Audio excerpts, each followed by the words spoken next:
حضرت محمد صلی اللہ علیہ وآلہ وسلم نے فرمایا،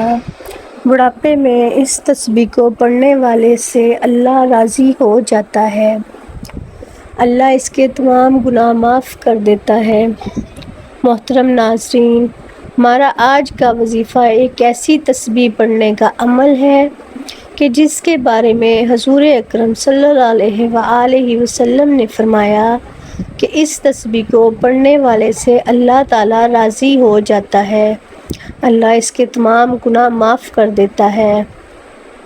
اللہ اس کے ہر عیب اور گناہ سے اسے پاک کر دیتا ہے۔ وہ تسبیح یہ ہے، حدیث ترمذی شریف میں وارد ہے کہ ایک بوڑھا شخص نبی کریم صلی اللہ علیہ وآلہ وسلم کی خدمت اقدس میں حاضر ہوا، عرض کی کہ گناہ بہت زیادہ رکھتا ہوں،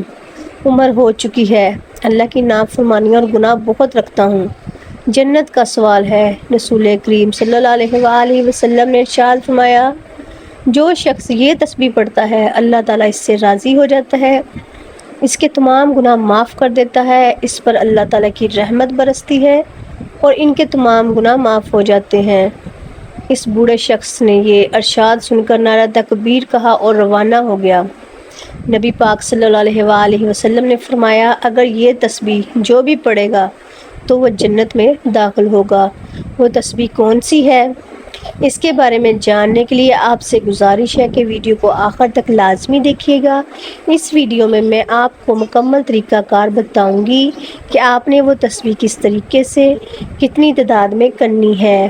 ناظرین، ویڈیو کو بالکل بھی سکپ یا کاٹ کر نہیں دیکھنا، کیونکہ عمل کا کوئی ایک حصہ بھی رہ گیا تو آپ کو وظیفے کا فائدہ نہیں ہوگا۔ تو محترم ناظرین، اللہ تعالیٰ ارشاد فرماتا ہے، اے ابن آدم، تیری پیدائش میں کون کون سی نعمتوں سے ابتدا ہوئی؟ تراب یعنی کہ مٹی سے ہوئی، پھر یہ مٹی نباتات کی شکل میں ڈل جاتی ہے اور سبزہ اس کی غذا بنتا ہے، اور غذا خون بناتی ہے اور پھر نطفہ بناتی ہے، پھر یہ نطفہ رحم مادر میں جا کر جمع ہوا خون بن جاتا ہے، دوسرے مرحلے میں گوشت کی بوٹی بن جاتا ہے، پھر اس کو ہڈیاں پہنائی جاتی ہیں، اس میں روح ڈالی جاتی ہے، اور جب ماں کے پیٹ میں بچے کی شکل مکمل ہو جاتی ہے تو اس کو جو بھی ان کہتے ہیں، اور پھر جب واضح حمل ہو جاتا ہے تو اس کو ولید کہتے ہیں، جب ماں کا دودھ پینے لگے تو اسے رزق کہتے ہیں، جب ٹھوس غذا کھانے لگے تو اس کو فتین کہتے ہیں، جب کھیلنے کودنے کی عمر کو پہنچ جائے اس کو سبین کہتے ہیں، اگر آنکھ کو بانے لگے تو اسے غلام کہتے ہیں، چہرے پر سبزی یعنی داڑھی پھوٹنے لگے تو اس کو مراہق کہتے ہیں، جب بلوغت کو پہنچ جائے تو اس کو بالغ کہتے ہیں، جوان ہو جائے تو شاب کہتے ہیں، پختہ عمر ہو جائے تو رجل کہتے ہیں، جب 30 سال کی عمر ہو جائے تو اسے کاہل کہتے ہیں، جب 40 سال کی عمر ہو جائے تو شیخ کہتے ہیں، جب 50 سال کی عمر ہو تو شیخ فانی اور عمل کہتے ہیں، عمر ڈلتے ڈلتے جب موت کی دہلیز پر پہنچ جائیں، ہڈیاں کمزور ہو جائیں، جسم لاغر ہو جائیں، حافظہ کمزور ہو جائے تو اس کو عرض العمر کہتے ہیں، اور ان سب کے بعد بھی لا کر وہ میت ہو جاتا ہے، اور مرنے کے بعد پھر سے تراب یعنی مٹی ہو جاتا ہے، مٹی سے اس کی ابتدا ہوئی تھی اور پھر بھی آخر مٹی ہی بن جاتا ہے۔ لہٰذا ایک انسان کی عمر کا در و مدار حصہ وہ ہوتا ہے جب وہ جوان ہوتا ہے، اور عمر کے اس حصے کی قدر کرنی چاہیے اور اس عمر میں زیادہ سے زیادہ نیکیاں کرنی چاہیے۔ ناظرین محترم، ایک حدیث مبارکہ میں ارشاد نبوی صلی اللہ علیہ وآلہ وسلم ہے، 5 چیزوں کو 5 چیزوں کے آگے غنیمت جانو، اپنی زندگی کو موت آنے سے پہلے، اپنی فراغت کو مشغول ہونے سے پہلے، اپنی خوشحالی کو تنگ دستی سے پہلے، اپنی جوانی کو اپنے بڑھاپے سے پہلے، اور اپنی صحت کو اپنی بیماری سے پہلے۔ حضرت مالک بن دینار رضی اللہ عنہ سے روایت ہے کہ رسول اکرم صلی اللہ علیہ وآلہ وسلم نے ارشاد فرمایا کہ بچہ جب تک بالغ نہیں ہوتا تو اس کے نیک عمل اس کے والدین کے حصے میں لکھے جاتے ہیں، لیکن جب کوئی بچہ برا عمل کرے تو نہ اس کا حساب میں لکھا جاتا ہے اور نہ ہی والدین کے حساب میں۔ پھر جب وہ بالغ ہو جاتا ہے تو قلم اس کے لیے جاری ہو جاتا ہے اور 2 فرشتے اس کے ساتھ رہنے والے ہیں۔ ان کو قلم دے دیا جاتا ہے اور اس کی حفاظت کریں اور قوت بھی پہنچائیں۔ جب وہ 40 سال کی عمر تک پہنچ جاتا ہے تو اللہ تعالیٰ اس کو 3 قسم کی بیماریاں، پہلی جنون، دوسری جزا اور تیسری برس سے محفوظ فرماتا ہے۔ جب 50 سال کی عمر کو پہنچتا ہے تو اللہ رب العالمین اس کا حساب ہلکا فرماتا ہے۔ جب 60 سال کو پہنچتا ہے تو اللہ اس کو اپنی طرف متوجہ ہونے کی توفیق دیتا ہے۔ جب 70 سال کو پہنچتا ہے تو آسمان والے اس بوڑھے سے محبت کرنے لگ جاتے ہیں، اور جب اس کی عمر 80 سال ہو جائے تو اللہ تعالیٰ اس کو حسنات کو لکھتے ہیں اور سیئات کو معاف کر دیتے ہیں۔ پھر جب 90 سال کی عمر ہو جاتی ہے تو اللہ تبارک و تعالیٰ کو اختیار ہے کہ اس کے سارے اگلے پچھلے گناہ معاف فرما دیتا ہے اور اس کو اپنے گھر والوں کے معاملے میں شفا کرنے کا حق فرما دیتا ہے اور اس کی شفاعت قبول فرماتا ہے، اور اس کا لقب امین اللہ اور اسیر اللہ یعنی زمین پر اللہ کا قیدی ہو جاتا ہے، کیونکہ اس عمر تک پہنچنا عموماً انسان کی قوت باہم ختم ہو جاتی ہے، کسی چیز کی لذت نہیں رہتی، اس بچوں کی طرح زندگی گزارتا ہے، اور جب وہ ایک ارذل العمر تک پہنچ جائے تو اس کے تمام نیک عمل نامہ اعمال میں برابر لکھے جاتے ہیں جو اپنی صحت اور قوت کے زمانے میں کیا کرتا تھا، لیکن اگر اس سے کوئی گناہ سرزد ہو جائے تو وہ لکھا نہیں جاتا۔ حضرت ابو بکر صدیق رضی اللہ عنہ فرماتے ہیں کہ ایک مرتبہ ایک شخص نبی کریم صلی اللہ علیہ وآلہ وسلم کی خدمت اقدس میں حاضر ہوا اور عرض کرنے لگا، اے اللہ کے رسول، ہم میں سے کون سا بندہ بہتر ہے؟ نبی پاک صلی اللہ علیہ وآلہ وسلم نے فرمایا، جو بندہ بڑھاپے کو پہنچ جائے اور اس کی نیکیاں بہت زیادہ ہوں تو وہ سب سے بہتر ہے۔ اس نے پھر سے دریافت کیا، یا رسول اللہ، سب سے برا شخص کون سا ہے؟ آپ صلی اللہ علیہ وآلہ وسلم نے فرمایا کہ جو شخص بڑھاپے میں پہنچ جائے اور اس کے گناہ بہت زیادہ ہوں۔ حضرت ابن مسعود رضی اللہ عنہ بیان کرتے ہیں کہ حضور پاک صلی اللہ علیہ وآلہ وسلم نے ان سے ارشاد فرمایا، ابن آدم قیامت کے دن اس وقت تک اپنے رب کے سامنے قدم نہیں ہٹا سکے گا جب تک اس سے 5 چیزوں کے بارے میں سوال نہ کر لیا جائے۔ ان میں سے چند یہ ہیں کہ اس نے اپنی عمر کس چیز میں فنا کی، اس نے اپنی جوانی کن کاموں میں بہت زیادہ صرف کیا، اور اس نے اپنے علم کے مطابق کیا عمل کیا۔ پیارے ناظرین، حضرت انس رضی اللہ عنہ کا فرمان ہے کہ نبی پاک صلی اللہ علیہ وآلہ وسلم نے فرمایا، اللہ تعالیٰ جس شخص کو عمر 40 سال تک پہنچا دے تو اللہ تبارک و تعالیٰ اس سے کئی قسم کی بلاؤں کو دور فرماتا ہے۔ پہلی جذام، دوسری مرض اور شیطان کے عمل نہ کرنے کو، اور اللہ تعالیٰ جس شخص کی عمر 50 سال کو پہنچا دے تو اللہ سبحانہ تعالیٰ اس پر حساب کتاب کو آسان فرما دیتا ہے۔ ایک مسلمان کے لیے عمر کا ہر ایک حصہ اللہ تعالیٰ کی نعمت اور بیش بہا عطا ہے، لیکن ارذل العمر سے پناہ مانگنی چاہیے۔ اللہ تعالیٰ نے قرآن مجید میں ارشاد فرمایا ہے، اور اللہ نے تم کو پیدا کیا اور پھر وہی تم کو وفات دے گا، اور تم میں سے بعض کو ارذل العمر کی طرف لوٹا دیا جاتا ہے تاکہ انجام کار حصول علم کے بعد کچھ نہ جان سکے۔ سعد رضی اللہ عنہ کا بیان ہے کہ نبی پاک صلی اللہ علیہ وسلم نے ارشاد فرمایا، نمازوں کے بعد ان چیزوں سے پناہ طلب کیا کرو۔ اللہ، میں بزدلی سے تیری پناہ میں آتا ہوں، اور میں اس سے تیری پناہ میں آتا ہوں کہ مجھے ارذل العمر کی طرف لوٹا دیا جائے، اور میں عذاب قبر سے تیری پناہ میں آتا ہوں۔ اس حدیث پاک سے یہ بات واضح ہے کہ نبی پاک صلی اللہ علیہ وآلہ وسلم نے ارذل العمر سے اللہ تعالیٰ کی پناہ مانگی، اور جان لیتے ہیں کہ یہ ارذل العمر کیا ہے۔ کیا علامہ عینی لکھتے ہیں، ارذل العمر سے مراد یہ ہے کہ انسان اس قدر بوڑھا ہو جاتا ہے کہ کمزور ہو کر اپنے بچپن کی ابتدائی حالت میں واپس لوٹ جاتا ہے، اور اس کی سماعت بصارت کمزور ہو جاتی ہے، اور اس کی عقل کام نہیں کرتی، اور نہ ہی سمجھ کی کوئی بات آتی ہے۔ وہ فرائض کو ادا کرنے کے ساتھ ساتھ اپنا ذاتی کام بھی نہیں کر سکتا، اپنی پاکیزگی اور صفائی کا خیال بھی نہیں رکھ سکتا، اور اپنے گھر والوں پر بوجھ بن جاتا ہے، اور وہی گھر والے اس کی موت کی تمنا کرنے لگتے ہیں۔ اگر اسی شخص کا گربا نہ ہو تو وہ بالکل تنہا ہو جاتا ہے، اور اس سے بڑی مصیبت کیا ہوگی۔ دعا ہے کہ اللہ پاک اس عمر سے ہم سب کو محفوظ فرمائے۔ 40 سال کی عمر کے بعد انسان کے اعصاب کمزور ہو جاتے ہیں، اور جن لوگوں پر اللہ سبحانہ تعالیٰ خصوصی کرم نوازی ہوتی ہے جیسے علماء کرام، اولیاء اللہ، وہ 60 سال کے بعد بھی مضبوط نظر آتے ہیں اور ان کے حواس قائم رہتے ہیں۔ حضرت عطا نے حضرت ابن عباس رضی اللہ عنہ سے روایت کی ہے، سورۃ نحل کی آیات میں ارذ العمر کا جو تذکرہ ہے مسلمانوں کے لیے نہیں ہے، کیونکہ مسلمانوں کی عمر جب زیادہ ہو جاتی ہے اللہ تعالیٰ کے نزدیک ان کی عزت اور کرامت بڑھتی جاتی ہے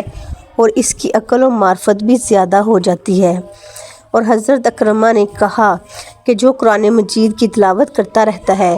وہ ارذ العمر کی طرف نہیں لٹایا جاتا۔ ایک مرتبہ ایک شخص نے حضرت علی کرم اللہ وجہ کریم کی خدمت میں حاضر ہو کر یہ سوال کیا، امیر المومنین میرے بال سفید ہوتے جا رہے ہیں، اس کا کیا مقصد ہے؟ حضرت علی کرم اللہ وجہ کریم نے فرمایا، جب حضرت آدم علیہ السلام زمین پر آئے اور وہ بوڑھے ہونے لگے تو ان کے بال بھی سفید ہونے لگے، اور جب پہلی مرتبہ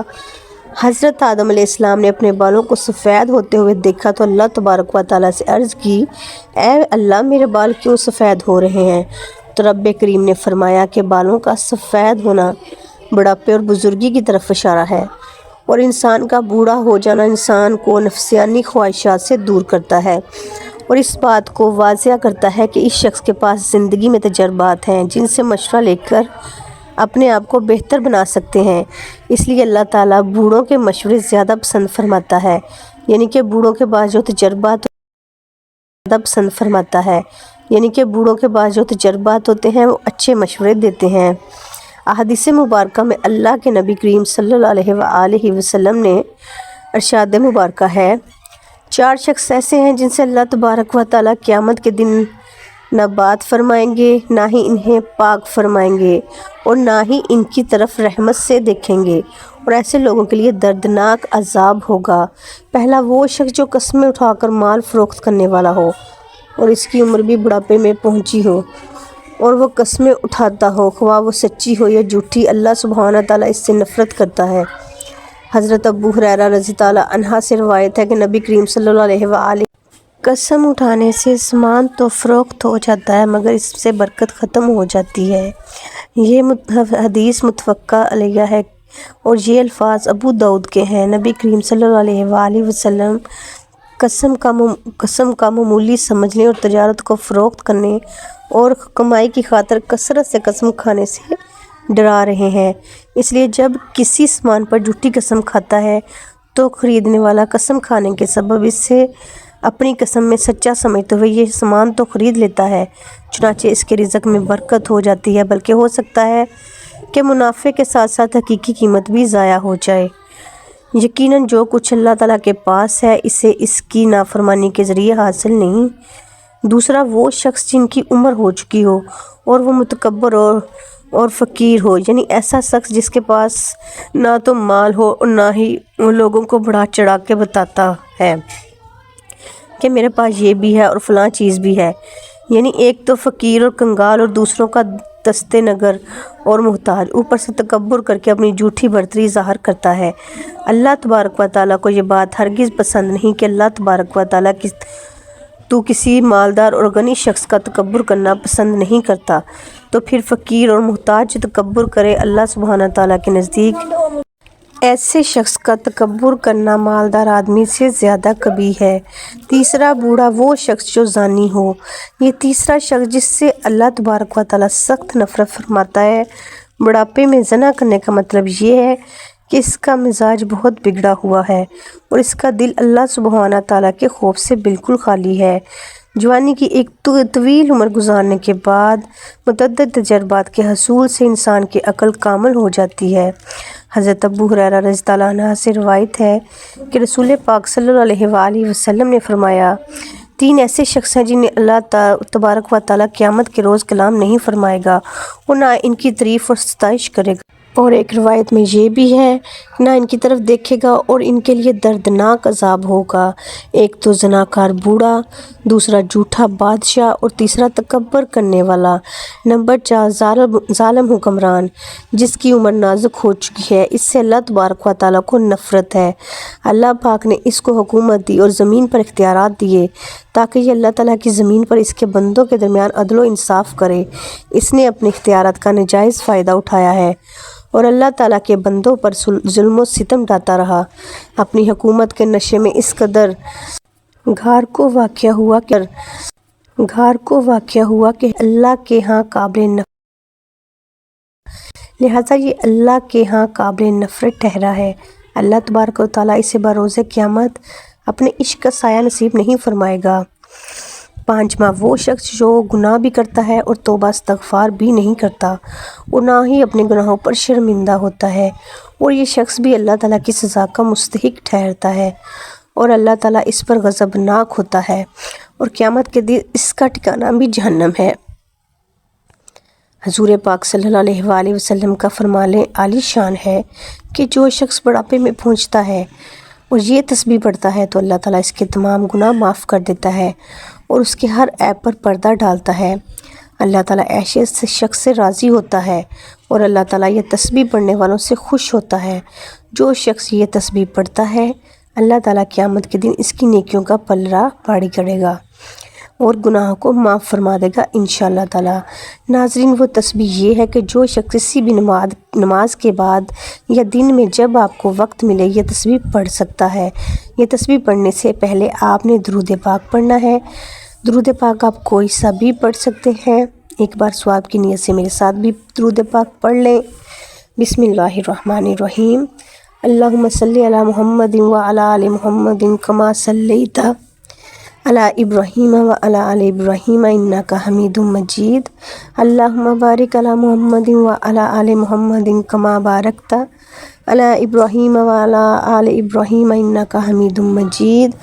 درود پاک پڑھنے کے بعد آپ نے ایک تسبیح استغفر اللہ ربی من کل ذنب واتوب الیہ پڑھنی ہے۔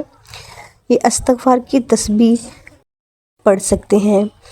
یہ تسبیح پڑھنے کے بعد آپ نے اللہ تعالیٰ کے مبارک ناموں کی تسبیح پڑھنی ہے، یا غفارو، یا غفورو، یا غوفو۔ ان 3 ناموں کو ملا کر پڑھیں گے تو 1 شمار ہوگا۔ تو آپ نے تسبیح کے دانوں پر یا ہاتھ کی انگلیوں پر گن کے پورے 100 مرتبہ ان ناموں کو پڑھ لینا ہے۔ انشاءاللہ ان ناموں کی برکت سے اللہ تعالیٰ بندے سے راضی ہو جائے گا، اس کے تمام صغیرہ کبیرہ گناہوں کو معاف فرما دے گا۔ اللہ تعالیٰ کی ان 3 ناموں کی تسبیح پڑھنے کے بعد آپ نے آخر میں جتنا درود پاک وظیفے کے آغاز میں پڑھا اتنا ہی پڑھ لینا ہے۔ درود پاک پڑھنے کے بعد اللہ تعالیٰ سے اپنے گناہوں کی سچی معافی مانگنی ہے، سچی توبہ کرنی ہے۔ توبہ کرنے کا مقصد یہ ہوتا ہے کہ آئندہ کوئی گناہ نہیں کرتا، تو اس طرح کا عزم کر کے آپ نے توبہ کرنی ہے، نیک اعمال کرنے کی طرف توجہ دینی ہے اور نماز پنجگانہ ادا کرنے کا ارادہ کرنا ہے۔ حضرت ابو ہریرہ رضی اللہ عنہ سے روایت ہے کہ نبی کریم صلی اللہ علیہ وآلہ وسلم نے ارشاد فرمایا کہ انسان پر صدقہ واجب ہے۔ اس طرح ایک اور جگہ آپ نے ارشاد فرمایا، تم میں سے جو آدمی بھی صبح کا سورج دیکھتا ہے اس کے ہر جوڑ پر صدقہ واجب ہو جاتا ہے۔ یعنی نبی کریم صلی اللہ علیہ وآلہ وسلم کے ان ارشاد کی روشنی میں ہمیں پتہ چلتا ہے کہ جیسے ہی ہم پر اگلا دن چڑھتا ہے، ہمارے جتنے بھی جوڑ ہیں، یعنی ہمارے جسم میں 360 کے قریب جوڑ ہیں، ان تمام فرشت کا صدقہ واجب ہو جاتا ہے۔ لیکن ہم میں سے کتنے ایسے لوگ ہیں جو اپنے جسم پر واجب ہونے والے اس صدقے کو دیتے ہیں؟ ہم میں زیادہ تر لوگ تو تب ہی صدقہ دیتے ہیں جب ہم بیمار پڑ جاتے ہیں یا ہم پر کوئی بڑی مصیبت آ جاتی ہے۔ اس سے پہلے تو صدقہ دینے کا نہ تو ہمارے ذہن میں کوئی تصور ہوتا ہے اور نہ ہی ہم سے زیادہ تر لوگ صدقہ دیتے ہیں، اور یہی وجہ ہے ہماری زندگیوں میں اچانک سے مصیبتیں، پریشانیاں اور تنگیاں چلی جاتی ہیں اور ہمیں سمجھ نہیں آ رہا ہوتا کہ ہم زندگی میں ایسی کون سی غلطی کر رہے ہیں جس کی وجہ سے ہماری زندگیوں کے مسائل اور پریشانیاں بڑھتی جا رہی ہیں، ہم پر بلائیں نازل ہو رہی ہیں، ہم پر رزق کی تنگی ہو رہی ہے اور ہم مسلسل پریشانیوں کے بوجھ تلے دبتے جا رہے ہیں۔ اصل میں وہ وجہ ہے صدقے کا نہ دینا۔ اسلام میں صدقہ دینے کی بہت سی فضیلتیں ہیں۔ کہا جاتا ہے کہ بے شک مومن قیامت تک اپنے صدقے کے سائے میں ہوگا۔ مسلمان ہونے کے ناطے یہ نہ صرف ہمارا ایمان ہے بلکہ عام مشاہدہ اور تجربہ بھی ہے کہ جب ہم اللہ تعالیٰ کی راہ میں خرچ کرتے ہیں، اپنی نیت صاف رکھتے ہیں اور دکھاوا نہیں کرتے، تب اللہ تعالیٰ اس نیکیوں کئی گنا بڑھا کر ہمیں واپس لوٹا دیتے ہیں۔ اللہ تعالیٰ قرآن مجید میں ارشاد فرمایا کہ اے ایمان والو، اللہ کی راہ میں ہمارے دیے ہوئے میں سے خرچ کرو۔ ہم انسانوں کی اوقات کچھ ہی نہیں اور نہ ہی ہمارے بس میں کچھ ہے۔ ہم پر ساری عنایتیں اس رب کی ہیں جو اس جہاں کا مالک ہے، جو اسی ذات کا کرم ہے، اس نے ہمیں دینے والوں میں سے بنایا۔ لہٰذا یہ ہمارا فرض ہے کہ ہم اس عطیت کردہ رزق سے غریبوں، مسکینوں، لاچاروں، ضرورت مندوں، یتیموں اور بے سہارا لوگوں کی مدد کریں۔ ان کی ضروریات اور اس کا اس طرح خیال کریں جس طرح اللہ سبحانہ تعالیٰ ہماری ضروریات کا خیال کرتے ہیں اور ہمارے گناہوں کا پردہ رکھتے ہیں۔ میری اللہ تعالیٰ سے دعا ہے کہ اللہ تعالیٰ ہمیں صدقہ کرنے کی توفیق عطا فرمائے اور ہم سب کی تمام حاجتیں پوری کرے۔ اے اللہ، تو نے دستے دعا کا ذمہ لیا ہے، تو میری دعا کو رد نہ کر، اور جب کہ تو نے مجھے دعا کا حکم دیا ہے تو میری دعا کو اپنی پاک بارگاہ الہی سے روکنا، اور جن چیزوں سے میرا دینی اور دنیاوی مفاد وابستہ ہے ان کی تکمیل سے مجھ پر احسان فرما، جو یاد ہو اور جو بھول گیا ہوں، ظاہر کی ہو یا پوشیدہ رہنے کی ہو، علانیہ طلب کی ہو یا در پردہ، ان تمام صورتوں میں اس وجہ سے سوال کیا ہے، نیت و عمل کی اصلاح کرنے والوں اور اس کی بنا پر تجھ سے طلب کیا ہے، کامیاب ہونے والوں کے اس سبب کہ تجھ پر بھروسہ کیا ہے، غیر مسترد ہونے والوں میں سے قرار دے اور ان لوگوں میں شمار کر جو تیرے دامن میں پناہ لینے کے ہو کر تجھ سے بیپار میں فائدہ اٹھانے والے تیرے دامن عزت میں پناہ گزیں ہیں، جنہیں تیرے ہماگیر فضل اور وجود و کرم سے رزق حلال میں فراوانی حاصل ہوئی ہے، اور جو تیری وجہ سے ذلت سے عزت تک پہنچے ہیں اور تیرے عدل و انصاف کے دامن میں ظلم سے پناہ لی ہے اور رحمت کے ذریعے بلا مصیبت سے محفوظ ہیں، اور تیری بے نیازی کی وجہ سے فقیر سے غنی ہو چکے ہیں، اور تیرے تقوی کی وجہ سے گناہوں، لغزشوں اور خطاؤں سے معصوم ہیں، اور تیری عطیت کی وجہ سے خیر و رشد و ہدایت کی توفیق انہیں حاصل ہے، اور تیری قدرت سے ان کے اور گناہوں کے درمیان پردہ حائل ہے، اور جو تمام گناہوں سے دستبردار اور جو تیرے جوار رحمت میں مقیم ہے، تو ان سب کا حامی و ناصر ہو۔ آمین ثم آمین۔ دعا ہے کہ اللہ تعالیٰ نیکی کی بات کو سننے، سمجھنے اور اس پر عمل کرنے کی توفیق عطا فرمائے۔ میرا سنانا اور آپ کا سننا اپنی پاک بارگاہ الہی میں قبول و منظور فرمائے۔ آمین۔ ناظرین، آپ سے گزارش ہے کہ اپنے رزق میں برکت اور وسعت کے لیے اللہ تعالیٰ کے 99 ناموں میں سے کوئی ایک نام ضرور